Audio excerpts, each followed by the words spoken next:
Hello everyone, ಜೈ ಶ್ರೀರಾಮ್. ನಾನು ಸಾಹಿ. ಎಲ್ಲರೂ part 1 ನೋಡಿರ್ತೀರ ಅಂತ ಅಂದ್ಕೊಳ್ತೀನಿ. ಇದು ಪಾರ್ಟ್ 1 ಕಂಟಿನ್ಯೂಷನ್ ವಿಡಿಯೋ ಆಗಿದೆ.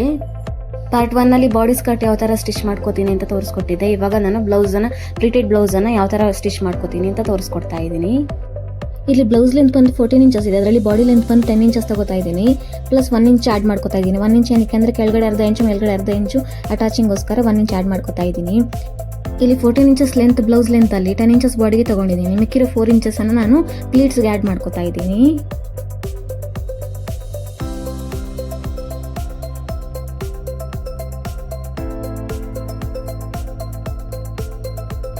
ಇಲ್ಲಿ ನೆಕ್ ವಿಡ್ತ್ ಅನ್ನು 2 ಇಂಚಸ್ ತಗೋತಾ ಇದ್ದೀನಿ. ಹಾಗೆ ಶೋಲ್ಡರ್ ಅನ್ನು 2 ಇಂಚಸ್ ತಗೋತಾ ಇದ್ದೀನಿ. ಇಲ್ಲಿ ಆರ್ಮ್ ಹೋಲ್ ಡೌನಿಂಗ್ ಅನ್ನ ಮೇಲ್ಗಡೆ ಅರ್ಧ ಇಂಚ್ ಬಿಟ್ಬಿಟ್ಟು ನಾನು 4.25 ಇಂಚಸ್ ತಗೋತಾ ಇದ್ದೀನಿ. ಆರ್ಮ್ ಹೋಲ್ದು ಫಾರ್ಮುಲಾ ಬಂದು ನಾನು ಆರ್ಮ್ ಹೋಲ್ ಡಿವೈಡೆಡ್ ಬೈ 2 - 1.5 ಅಂತ ತಗೊಂಡಿದ್ದೀನಿ. ಇಲ್ಲಿ ನಾನು ಮೇಲ್ಗಡೆ ಏನು ಮೆಜರ್ ಮಾಡಿದ್ನು ಸೇಮ್ ಎಲ್ಲೂ ನಾನು ಮೆಜರ್ ಮಾಡ್ಕೊಂಡು ಒಂದು ಲೈನ್ ಹಾಕೋತಾ ಇದ್ದೀನಿ.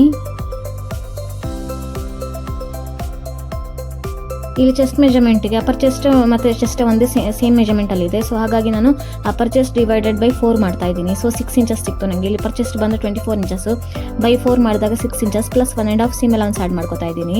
ಇಲ್ಲಿ ಆರ್ಮ್ ಹೋಲ್ದು ರೌಂಡ್ ತೊಗೊಳೋದಕ್ಕೆ ನಾನು ಮೇಲ್ಗಡೆಯಿಂದ ಮಿಡಲ್ ಪಾಯಿಂಟ್ ನೋಡಿಕೊಂಡು ಒಂದು ಈ ಥರ ಶೇಪ್ ನೋಡ್ಕೋತಾ ಇದ್ದೀನಿ. ಕರೆಕ್ಟಾಗಿದೆ, 5.5 ಬರ್ತಾ ಇದೆ. ಈ ಥರ ಒಂದು ಶೇಪ್ ಕೊಡ್ತಾ ಇದ್ದೀನಿ. ಇಲ್ಲಿ ಪಾಪುದು ವೇಸ್ಟ್ ಬಂದು 22 ಇಂಚಸ್ ಇದೆ. ಬೈ 4 ಮಾಡಿದ್ರೆ 5.5 ಇಂಚಸ್ ಸಿಗ್ತಾ ಇದೆ. ಪ್ಲಸ್ 1 ಇಂಚ್ ಟಕ್ಸ್ಗೋಸ್ಕರ ಆ್ಯಡ್ ಮಾಡ್ಕೋತಾ ಇದ್ದೀನಿ. ಪ್ಲಸ್ 1.5 ಸೀಮ್ ಅಲೌನ್ಸ್ ಆ್ಯಡ್ ಮಾಡ್ಕೋತಾ ಇದ್ದೀನಿ. ಇವಾಗ ಈ ಥರ ಇದರದ್ದು ಮಿಡಲ್ ಪಾಯಿಂಟ್ 5.5 ಪ್ಲಸ್ 1 ಇಂಚಸ್ ಏನು ತೊಗೊಂಡಿದ್ನು ಅದರದ್ದು ಮಿಡಲ್ ಪಾಯಿಂಟ್ ಈ ಥರ ನೋಡಿಕೊಂಡು ಟಕ್ಸ್ಗೆ ನಾನು ಮಾರ್ಕಿಂಗ್ ಮಾಡ್ಕೋತಾ ಇದ್ದೀನಿ. ಮೇಲ್ಗಡೆಗೆ ನಾನು 2.5 ಇಂಚಸ್ ಮಾರ್ಕ್ ಮಾಡಿಕೊಂಡು ಒಂದು ಲೈನ್ ಹಾಕ್ಕೊಂಡು ಆ ಕಡೆಗೆ ಅರ್ಧ ಇಂಚ್ ಈ ಕಡೆಗೆ ಅರ್ಧ ಇಂಚ್ ಮಾರ್ಕ್ ಮಾಡ್ಕೋತಾ.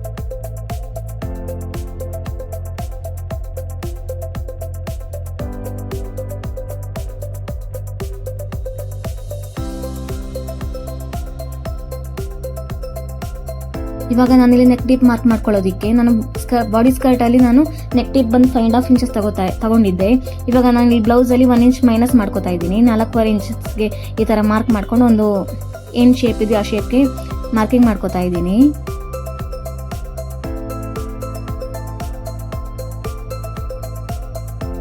ಇದಿಷ್ಟು ಫ್ರಂಟ್ ಪಾರ್ಟ್ ರೆಡಿ ಆಯಿತು. ಇವಾಗ ಬ್ಯಾಕ್ ಪಾರ್ಟ್ಗೆ ನಾನು ಫಸ್ಟ್ಗೆ ಫ್ರಂಟ್ ನೆಕ್ ಸೈಡಲ್ಲಿ ನಾನು ಒಂದು ಅರ್ಧ ಇಂಚ್ ಈ ಥರ ಮಾರ್ಕಿಂಗ್ ಮಾಡ್ಕೋತಾ ಇದ್ದೀನಿ. ಬ್ಯಾಕ್ ಪಾರ್ಟಲ್ಲಿ ಲೆಂತ್ ಬಂದು ಸೇಮ್ ಫ್ರಂಟಲ್ಲಿ ಏನು ತೊಗೊಂಡಿದ್ನೋ ಅದೇ ಲೆಂತ್ಗೆ ನಾನು ತೊಗೊಂಡಿದ್ದೀನಿ. ಆ್ಯಂಡ್ ಉಳಿದಿರೋ ಮೆಜರ್ಮೆಂಟ್ಸ್ ಎಲ್ಲ ಸೇಮ್ ಫ್ರಂಟಲ್ಲಿ ಏನು ಮಾರ್ಕಿಂಗ್ ಮಾಡ್ಕೊಂಡಿದ್ದೀನೋ ಅದೇ ಬರುತ್ತೆ. ನಾನು ಇವಾಗ ಅರ್ಧ ಇಂಚ್ಗೆ ಏನು ಮಾರ್ಕ್ ಮಾಡ್ಕೊಂಡಿದ್ನೋ ಅದ್ರ ಮೇಲ್ಗಡೆ ಆ ಲೈನ್ನ ಈ ಕಡೆಗೆ ನಾನು ಈ ಥರ ಫ್ರಂಟ್ ಪಾರ್ಟನ್ನು ಈ ಥರ ಇಟ್ಕೊಂಡು ಸೇಮ್ ಮೆಜರ್ಮೆಂಟ್ಗೆ ಏನೇನು ಮಾರ್ಕಿಂಗ್ ಇತ್ತೋ ಅದೇ ಮಾರ್ಕಿಂಗ್ನ ಮಾರ್ಕ್ ಮಾಡ್ಕೊಂಡು ಕಟಿಂಗ್ ಮಾಡ್ಕೋತಾ ಇದ್ದೀನಿ.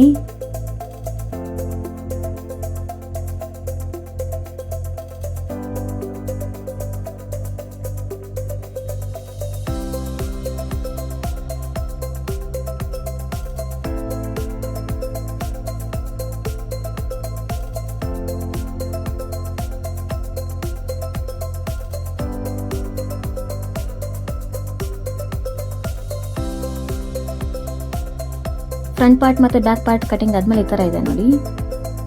ಬ್ಲೌಸಲ್ಲಿ ನಾನು ಮೊದಲಿಗೆ ಫ್ರಂಟ್ ಪಾರ್ಟನ್ನು ಫಿನಿಶಿಂಗ್ ಮಾಡ್ಕೋತಾ ಇದ್ದೀನಿ. ಫ್ರಂಟ್ ನೆಕ್ದು ಏನು ಶೇಪ್ ಇದೆಯೋ ಆ ಶೇಪ್ಗೆ ನಾನು ಕ್ಯಾನ್ವಾಸನ್ನು ಕಟಿಂಗ್ ಮಾಡಿ ಐರನ್ ಮಾಡ್ಕೊಂಡು ಅಟ್ಯಾಚ್ ಮಾಡ್ಕೊಂಡಿದ್ದೀನಿ ಲೈನಿಂಗಿಗೆ.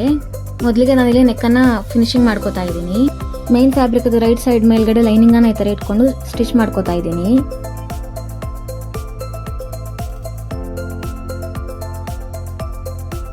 ನೆಕ್ ಮೇಲೆ ಈ ಥರ ಒಂದು ಸ್ಟಿಚ್ ಹಾಕೊಂಡಿದ್ಮೇಲೆ ಎಕ್ಸ್ಟ್ರಾ ಫ್ಯಾಬ್ರಿಕ್ ಏನಿದೆಯೋ ಅದನ್ನ ಕಟ್ ಮಾಡ್ಕೋತಾ ಇದ್ದೀನಿ. ಅದಾದಮೇಲೆ ನಾಚಸ್ ಹಾಕೋತಾ ಇದ್ದೀನಿ. ನಾಚಸ್ ಏನಕ್ಕೆ ಹಾಕೋತಾ ಇದ್ದೀನಿ ಅಂದರೆ ಟರ್ನ್ ಚೆನ್ನಾಗಾಗುತ್ತೆ, ಫಿನಿಶಿಂಗ್ ಚೆನ್ನಾಗಿ ಬರುತ್ತೆ, ಕರ್ವ್ಗಳು ಚೆನ್ನಾಗಿ ಕೂರುತ್ತೆ ಅಂತ.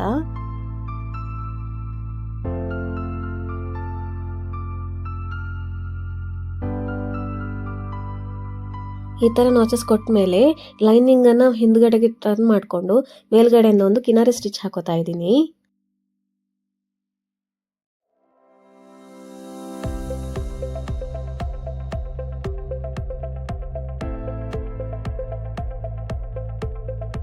ಲೈನಿಂಗನ್ನು ಉಲ್ಟಾ ಸೈಡ್ಗೆ ಟರ್ನ್ ಮಾಡಿದ್ಮೇಲೆ ಐರನ್ ಮಾಡಿಕೊಂಡು ಈ ಥರ ಲೈನಿಂಗನ್ನು ಮೇನ್ ಫ್ಯಾಬ್ರಿಕ್ಗೆ ಈ ಥರ ಸ್ಟಿಚ್ ಮಾಡ್ಕೋತಾ ಇದ್ದೀನಿ. ಸೈಡ್ಸನ್ನು ಫಿನಿಶಿಂಗ್ ಮಾಡ್ಕೋತಾ ಇದ್ದೀನಿ. ಸೈಡ್ಸನ್ನು ಅಟ್ಯಾಚ್ ಮಾಡಿದ್ಮೇಲೆ ಎಕ್ಸ್ಟ್ರಾ ಫ್ಯಾಬ್ರಿಕ್ ಏನಿದೆ ಅದನ್ನ ಕಟ್ ಮಾಡಿಕೊಂಡು ಟಕ್ಸ್ಗೋಸ್ಕರ ನಾನೇನು ಮಾರ್ಜಿನ್ ಬಿಟ್ಟಿದ್ನೋ ಅದನ್ನ ಸ್ಟಿಚ್ ಮಾಡ್ಕೋತಾ ಇದ್ದೀನಿ.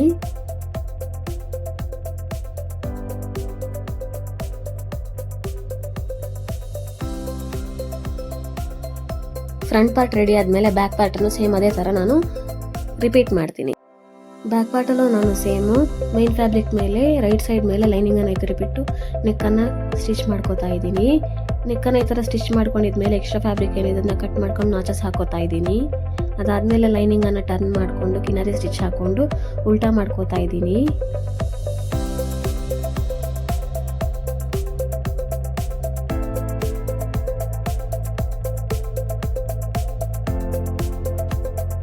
ಲೈನಿಂಗನ್ನು ಉಲ್ಟಾ ಮಾಡ್ಕೊಂಡು ಐರನ್ ಮಾಡ್ಕೊಂಡಿದ್ಮೇಲೆ ಇಲ್ಲಿ ಸೈಡ್ಸನ್ನು ಸ್ಟಿಚ್ ಮಾಡೋದು ಮೊದಲು ಶೋಲ್ಡರ್ ಹತ್ರ ಒಂದು 5 ಇಂಚಸ್ ಗ್ಯಾಪ್ ಬಿಟ್ಬಿಟ್ಟು ಆಮೇಲೆ ಸ್ಟಿಚ್ ಹಾಕೋತಾ ಇದ್ದೀನಿ.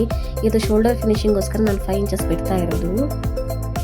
ಲೈನಿಂಗನ್ನು ಅಟ್ಯಾಚ್ ಮಾಡಿ ಸೈಡ್ಸಲ್ಲಿ ಏನು ಎಕ್ಸ್ಟ್ರಾ ಫ್ಯಾಬ್ರಿಕ್ ಇತ್ತು ಅದನ್ನ ಕಟ್ ಮಾಡ್ಕೊಡ್ತಾ ಇದ್ದೀನಿ.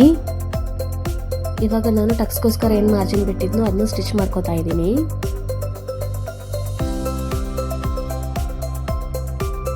ಫ್ರಂಟ್ ಪಾರ್ಟ್ ಬ್ಯಾಕ್ ಪಾರ್ಟ್ ಎರಡು ರೆಡಿ ಆದಮೇಲೆ ನಾನು ಇವಾಗ ಶೋಲ್ಡರ್ನ ಅಟ್ಯಾಚ್ ಮಾಡ್ಕೋತಾ ಇದ್ದೀನಿ.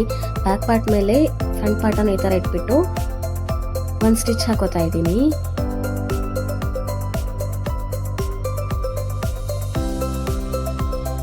ಈ ಥರ ಒಂದು ಸ್ಟಿಚ್ ಹಾಕಿದ್ಮೇಲೆ ಬ್ಯಾಕ್ ಪಾರ್ಟದ ಲೈನಿಂಗ್ ಪಾರ್ಟನ್ನು ಫ್ರಂಟ್ ಪಾರ್ಟ್ ಮೇಲೆ ಈ ಥರ ಒಂದು ಕವರ್ ಮಾಡಿಕೊಂಡು ಮತ್ತೆ ಒಂದು ಸ್ಟಿಚ್ ಹಾಕೋತಾ ಇದ್ದೀನಿ.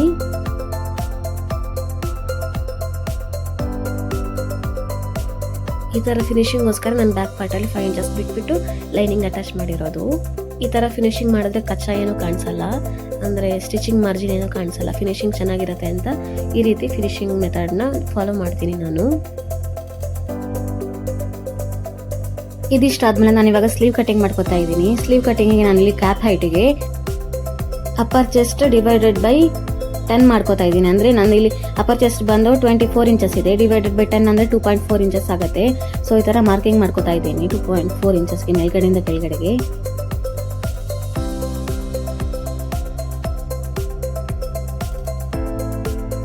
ನೆಕ್ಸ್ಟ್ ನಾನು ಇವಾಗ ಮಾರ್ಕಿಂಗ್ ಮಾಡ್ಕೊಳ್ಳೋದಕ್ಕೆ arm whole divided by 2 minus 1.5 ಅನ್ನು ನಾನಿಲ್ಲಿ ಮೆಜರ್ ಮಾಡ್ಕೋತಾ ಇದ್ದೀನಿ. ಇಲ್ಲಿ ಆರ್ಮ್ ಹೋಲ್ ಬಂದು 11 ಇಂಚಸ್ ಇದೆ, ಬೈ 2 ಮಾಡಿದ್ರೆ 5.5 ಇಂಚಸ್ ಆಗುತ್ತೆ. ಅದನ್ನು ಮೈನಸ್ 1.5 ತಗೊಂಡ್ರೆ ಮೈನಸ್ ಮಾಡಿದ್ರೆ 4 ಇಂಚಸ್ ಬರುತ್ತೆ. ಸೊ ಇಲ್ಲಿ 4 ಇಂಚಸ್ನ ಮಾರ್ಕಿಂಗ್ ಮಾಡ್ಕೋತಾ ಇದ್ದೀನಿ.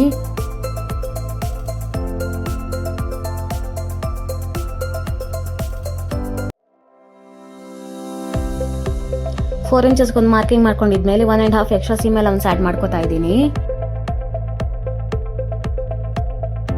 ಇಲ್ಲಿ ನಾನು 4 ಇಂಚಸ್ ಏನು ಮಾರ್ಕಿಂಗ್ ಮಾಡ್ಕೊಂಡಿದ್ನೋ ಅದರದ್ದು ಮಿಡಲ್ ಪಾಯಿಂಟ್ಗೆ ಒಂದು ಮಾರ್ಕಿಂಗ್ ಮಾಡ್ಕೊಂಡು ಮೇಲ್ಗಡೆಗೆ ಲೈನ್ ಹಾಕೋತಾ ಇದ್ದೀನಿ. ಈ ಥರ ಒಂದು ಲೈನ್ ಹಾಕೊಂಡಿದ್ಮೇಲೆ ಈ ಥರ ಒಂದು ಆರ್ಮ್ ಹೋಲ್ ಶೇಪ್ ಕೊಡ್ತಾ ಇದ್ದೀನಿ.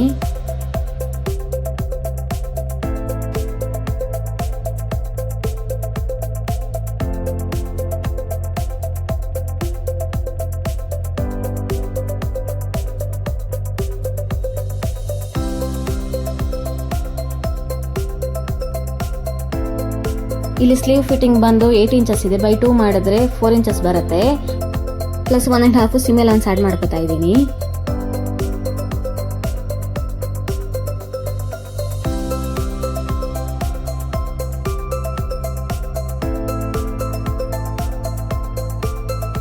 ಇದು ಪಫ್ ಸ್ಲೀವ್ ಆಗಿರೋದ್ರಿಂದ ನಾನು 3.5 ಇಂಚಸ್ಗೆ ನಾನು ಪಟ್ಟಿನ ಕೊಡ್ತೀನಿ. ಹಾಗಾಗಿ ನಾನಿಲ್ಲಿ 3.5ಗೆ ಒಂದು ಮಾರ್ಕಿಂಗ್ ಮಾಡಿಕೊಂಡು ಕಟಿಂಗ್ ಮಾಡ್ಕೋತಾ ಇದ್ದೀನಿ ಅದನ್ನು.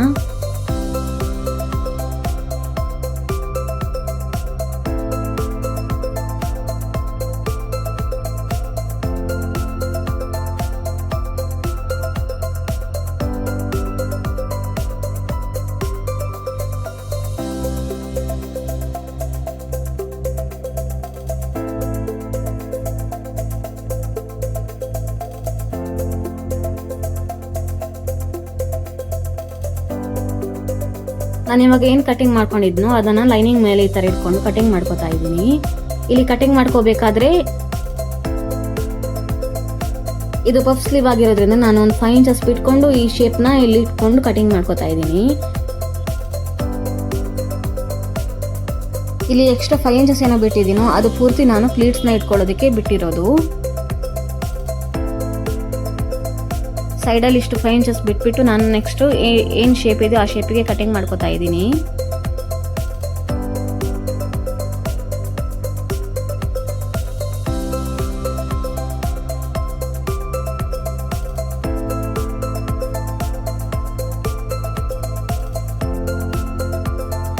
ಪ್ಲೀಟೆಡ್ ಪಾರ್ಟನ್ನು ಕಟಿಂಗ್ ಆದಮೇಲೆ ಇವಾಗ ನಾನು ಪಟ್ಟಿನ ಕಟಿಂಗ್ ಮಾಡ್ಕೋತಾ ಇದ್ದೀನಿ.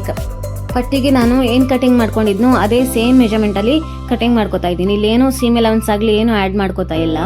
ಸೇಮ್ ಟು ಸೇಮ್ ಏನು ಕಟಿಂಗ್ ಮಾಡ್ಕೊಂಡಿದ್ನೋ ಅದನ್ನೇ ಇಟ್ಬಿಟ್ಟು ಕಟಿಂಗ್ ಮಾಡ್ಕೋತಾ ಇದ್ದೀನಿ.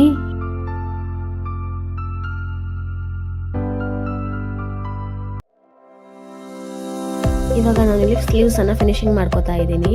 ಇವಾಗ ಫಸ್ಟಿಗೆ ನಾನು ಮೇನ್ ಫ್ಯಾಬ್ರಿಕ್ ಮೇಲೆ ಲೈನಿಂಗನ್ನು ಇಟ್ಬಿಟ್ಟು ಮೇಲ್ಗಡೆ ಪಾರ್ಟದು ಫ್ರಿಲ್ ಪಾರ್ಟ್ ಇದೆಯಲ್ಲ ಅದನ್ನ ಅಟ್ಯಾಚ್ ಮಾಡ್ಕೋತಾ ಇದ್ದೀನಿ.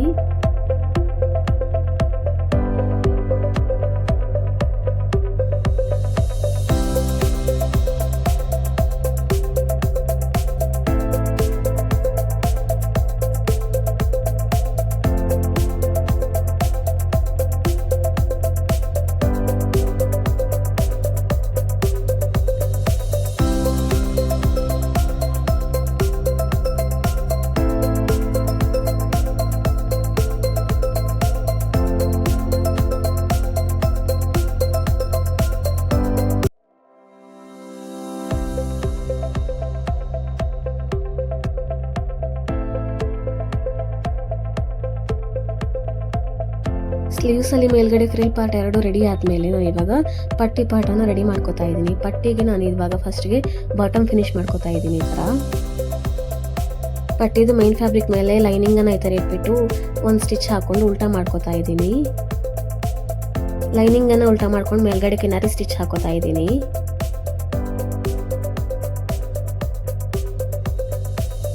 ಇವಾಗ ಮೇಲ್ಗಡೆ ಪಫ್ ಪಾರ್ಟನ್ನು ಅಟ್ಯಾಚ್ ಮಾಡೋದಕ್ಕೆ ಲೈನಿಂಗನ್ನು ಮೇಲ್ಗಡೆನೇ ಈ ಥರ ಬಿಟ್ಬಿಟ್ಟು ಆ ಪಟ್ಟಿ ಮೇಲ್ಗಡೆ ನಾನು ಇವಾಗ ಚಿಕ್ಕ ಚಿಕ್ಕದಾಗಿ ಪ್ಲೀಟ್ಸನ್ನು ಕುತ್ಕೊಂಡು ಪಫ್ ಪಾರ್ಟನ್ನು ಅಟ್ಯಾಚ್ ಮಾಡ್ಕೋತಾ ಇದ್ದೀನಿ. ಈ ಥರ ಪ್ಲೀಟ್ ಸ್ಟಾರ್ಟ್ ಮಾಡೋದಕ್ಕೆ ನಾನು ಆಲ್ರೆಡಿ ಕಚ್ಚಾ ಹಾಕಿದ್ದೀನಲ್ಲ, ಏನು ನಾನು 5 ಇಂಚಸ್ ಅಗಲ ಏನು ಬಿಟ್ಟಿದ್ನು ಅಲ್ಲಿಂದ ನಾನು ಈ ಥರ ಪ್ಲೀಟ್ಸನ್ನು ಚಿಕ್ಕ ಚಿಕ್ಕದಾಗಿ ಸ್ಟಿಚ್ ಮಾಡ್ಕೋತಾ ಇದ್ದೀನಿ.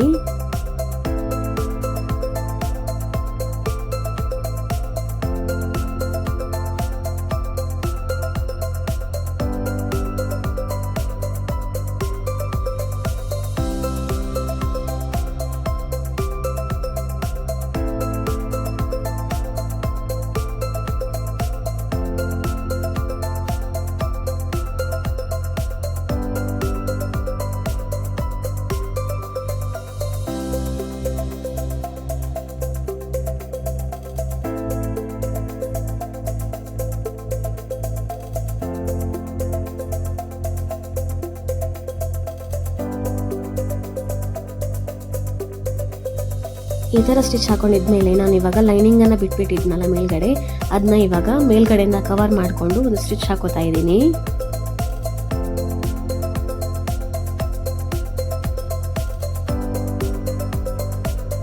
ಈ ಥರ ಸ್ಟಿಚ್ ಹಾಕೊಂಡಿದ್ಮೇಲೆ ಒಳಗಡೆ ರೋಲ್ ಮಾಡ್ಕೊಂಡಿಟ್ಟಿದ್ನು ಅದನ್ನ ನಾನು ಇವಾಗ ಓಪನ್ ಮಾಡ್ಕೋತಾ ಇದ್ದೀನಿ.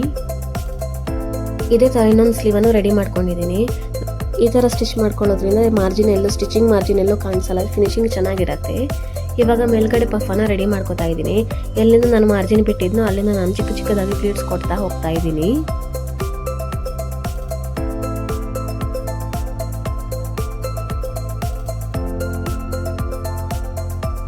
ಎರಡು ಸ್ಲೀವ್ಸನ್ನು ರೆಡಿ ಮಾಡಿದ್ಮೇಲೆ ನಾನು ಇವಾಗ ಅಟ್ಯಾಚ್ ಮಾಡ್ಕೋತಾ ಇದ್ದೀನಿ ಸ್ಲೀವ್ಸನ್ನು.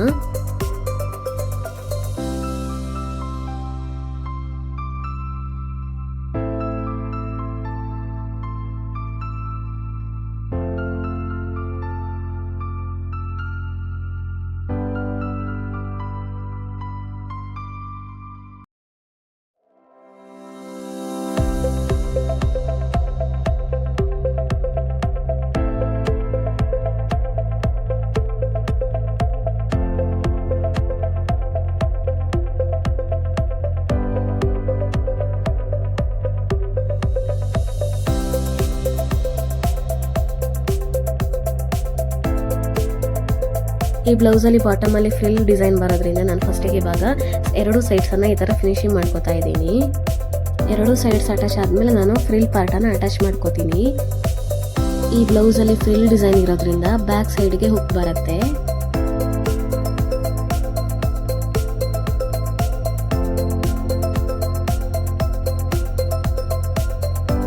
ಸ್ಲೀವ್ ಮತ್ತು ಸೈಡ್ಸ್ ಅಟ್ಯಾಚ್ ಆದಮೇಲೆ ಈ ಥರ ಕಾಣಿಸ್ತಾ ಇದೆ ನೋಡಿ. ಇವಾಗ ನಾನು ಫ್ರಿಲ್ಗೆ ಈ ಥರ 3 ಲೇಯರನ್ನು ಅಟ್ಯಾಚ್ ಮಾಡ್ಕೋತಾ ಇದ್ದೀನಿ. ಈ ಮಿಡಲಲ್ಲಿರೋ ಪಟ್ಟಿ ಡಿಸೈನ್ ನನಗೆ ಯಾಕೋ ಸೂಟ್ ಆಗಿಲ್ಲ ಅಂತ ಅನ್ನಿಸ್ತು. ಇಲ್ಲಿ ನಾನು ಅಟ್ಯಾಚ್ ಮಾಡೋದನ್ನ ತೋರಿಸ್ತಾ ಇದ್ದೀನಿ. ಬಟ್ ನಾನು ಲೈನಿಂಗ್ ಅಟ್ಯಾಚ್ ಮಾಡೋದ್ರನ್ನು ಮೊದಲು ನಾನು ಇದನ್ನ ರಿಮೂವ್ ಮಾಡಿದ್ದೀನಿ. ನನಗೆ ಯಾಕೋ ಅದಷ್ಟು ಚೆನ್ನಾಗಿ ಅನ್ನಿಸ್ಲಿಲ್ಲ, ಸೂಟ್ ಆಗ್ತಿದೆ ಅಂತ ಅನ್ನಿಸ್ಲಿಲ್ಲ. ಹಾಗಾಗಿ ನಾನು ಆಮೇಲೆ ಇದನ್ನ ರಿಮೂವ್ ಮಾಡಿಕೊಂಡೆ. 2 ಪೀಸನ್ನು ಈ ಥರ ಜಾಯಿನ್ ಮಾಡಿದ್ಮೇಲೆ ಇವಾಗ ನಾನು ಮೇಲ್ಗಡೆಯಿಂದ ರೈಟ್ ಸೈಡಿಂದ ಲೈನಿಂಗನ್ನು ಈ ಥರ ಇಟ್ಕೊಂಡು ಸ್ಟಿಚ್ ಮಾಡ್ಕೋತಾ ಇದ್ದೀನಿ. 6 ಇಂಚ್ ಅಗಲ ಪಟ್ಟಿನ ರೆಡಿ ಮಾಡ್ಕೊಂಡಿದ್ದೀನಿ. ಅದಾದಮೇಲೆ ನಾನು ಉದ್ದ ಬಂದು ವೇಸ್ಟ್ ಏನಿದೆ ಅದರ 2 ಪಟ್ಟು ಜಾಸ್ತಿ ತೊಗೊಂಡಿದ್ದೀನಿ ಫ್ಯಾಬ್ರಿಕನ್ನು. ಲೈನಿಂಗನ್ನು ಮೇಲ್ಗಡೆ ಇಟ್ಟು ಸ್ಟಿಚ್ ಮಾಡಿದ್ಮೇಲೆ ಇವಾಗ ನಾನು ಉಲ್ಟಾ ಮಾಡ್ಕೊಂಡು ಕಿನಾರಿ ಸ್ಟಿಚ್ ಹಾಕೋತಾ ಇದ್ದೀನಿ ಲೈನಿಂಗ್ ಮೇಲ್ಗಡೆ.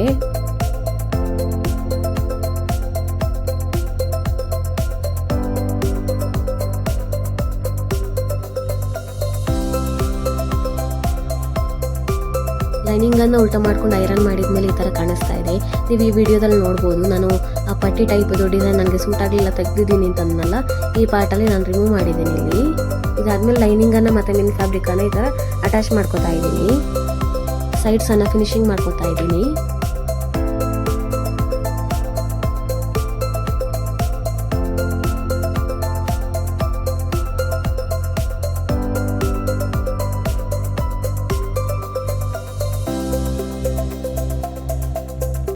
ಸೈಡ್ಸನ್ನು ಫಿನಿಶಿಂಗ್ ಮಾಡ್ಕೊಂಡಿದ್ಮೇಲೆ ವೇಸ್ಟ್ ಏನಿದೆಯೋ ಆ ಮೆಜರ್ಮೆಂಟ್ ಪ್ರಕಾರ ನಾನು ಇವಾಗ ಈ ಥರ ಪ್ಲೀಟ್ ಸ್ಟಾರ್ಟ್ ಮಾಡ್ಕೋತಾ ಇದ್ದೀನಿ.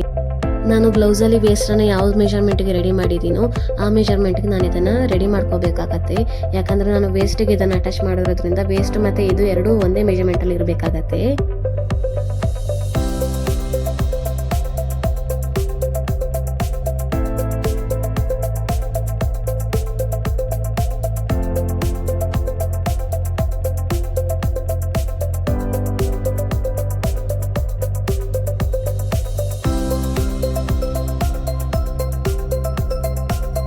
ರೆಡಿ ಮಾಡ್ಕೊಂಡಿರೋ ಪ್ಲೇಟ್ಸನ್ನು ನಾನು ಇವಾಗ ಸ್ಟಿಚ್ ಮಾಡ್ಕೋತಾ ಇದ್ದೀನಿ.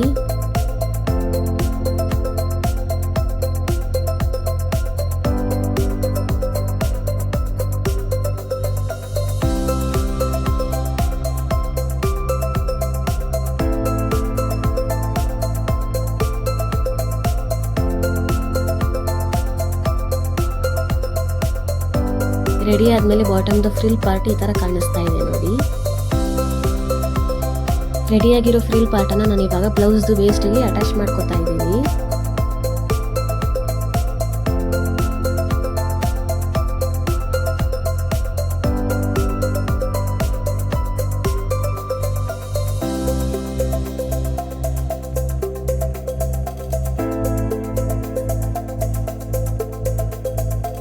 ವೇಸ್ಟಿಗೆ ಫ್ರಿಲ್ ಪಾರ್ಟ್ ಅಟ್ಯಾಚ್ ಮಾಡಿದ್ಮೇಲೆ ನೋಡಿ ಎಷ್ಟು ಚೆನ್ನಾಗಿ ಕಾಣಿಸ್ತಾ ಇದೆ. ಇದರದ್ದು ಲುಕ್ಗೆ ಒಂಥರ ಬೇರೆ ಥರ ಬಂದ್ಬಿಡುತ್ತೆ, ಮುದ್ದಾಗಿ ಕಾಣಿಸ್ತಿರತ್ತೆ. ಇವಾಗ ನಾನು ಬ್ಯಾಕ್ ಪಾರ್ಟಲ್ಲಿ ಹುಕ್ ಪಾರ್ಟನ್ನು ರೆಡಿ ಮಾಡ್ಕೋತಾ ಇದ್ದೀನಿ.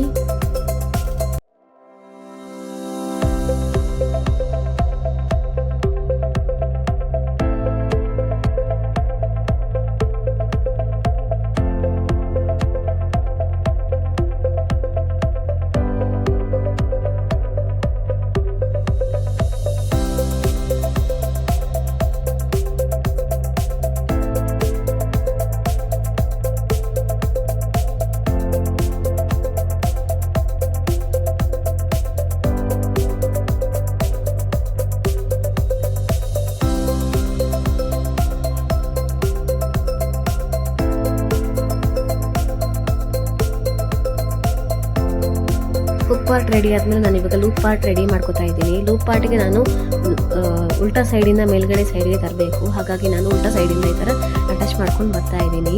ಮೇಲ್ಗಡೆ ಮತ್ತು ಕೆಳಗಡೆ ಅರ್ಧ ಇಂಚು ಫೋಲ್ಡ್ ಮಾಡ್ಕೊಂಡು ಸ್ಟಿಚ್ ಮಾಡ್ಕೋತಾ ಇದ್ದೀನಿ.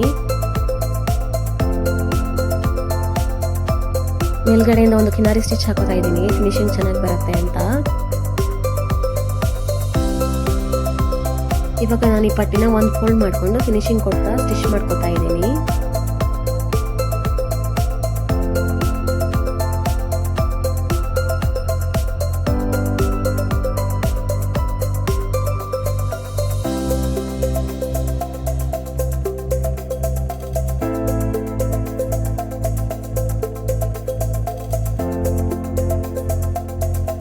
ಈ ಡಿಸೈನ್ ನಿಮಗೆ ಇಷ್ಟ ಆದರೆ ಲೈಕ್ ಮಾಡಿ, ಶೇರ್ ಮಾಡಿ, ಕಮೆಂಟ್ ಮಾಡಿ.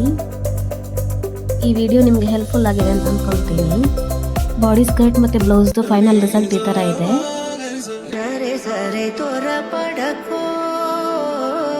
తదుపరి కథ ఎటుకో